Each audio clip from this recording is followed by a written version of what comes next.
I remember the first time I saw the shadows dance in the corners of my room. I was just a small child, maybe 6 or 7, and my imagination was a wild beast. I thought the creaks in the floorboards were just the house settling, but deep down I knew something was lurking. Every night I'd pull the covers tight around me, convinced that they could shield me from whatever was out there. It started with whispers, soft, almost melodic, like a lullaby sung by someone who had lost their way. I'd lie in bed, eyes wide open, straining to hear the words. They were always just out of reach, teasing me, promising secrets that I wasn't ready to uncover. I'd call for my parents, but their footsteps would echo down the hallway, fading into silence before they could reach me. Then came the dreams.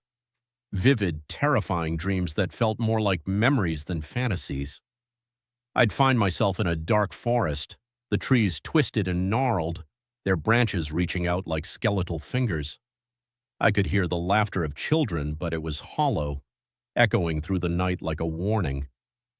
I'd wake up screaming, my heart racing, only to find my room still cloaked in darkness, the shadows now more pronounced, more alive. One night I decided to confront my fears. I tiptoed out of bed, clutching my flashlight like a sword. The beam sliced through the darkness, revealing nothing but the familiar shapes of my toys and furniture. But then I saw it.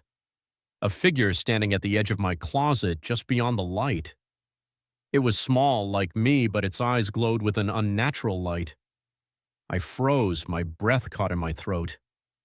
"Come play with me," it whispered, its voice sweet yet sinister. I wanted to run, but my feet felt glued to the floor. I could feel the pull of its gaze drawing me closer, promising adventure and friendship. But deep down, I sensed the danger. I remembered the stories my parents told me about the things that hide in the dark, the things that feed on fear.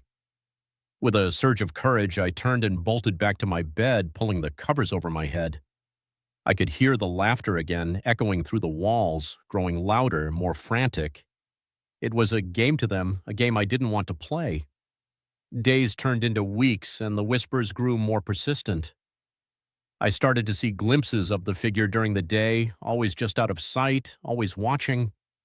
I told my friends at school, but they laughed, thinking I was just a kid with a wild imagination. But I knew what I saw. I knew what was real. One fateful night, I decided enough was enough. I gathered my courage, armed myself with my flashlight and a baseball bat, and marched to the closet. I flung the doors open, ready to confront whatever was hiding inside, but it was empty, just clothes and dust. Relief washed over me, but as I turned to leave, I felt a cold breath on my neck and the laughter erupted around me, filling the room.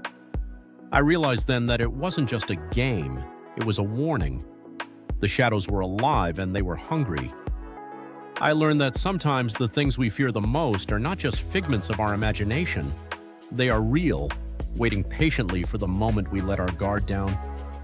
And as I lay in bed that night, I knew I would never look at the dark the same way again.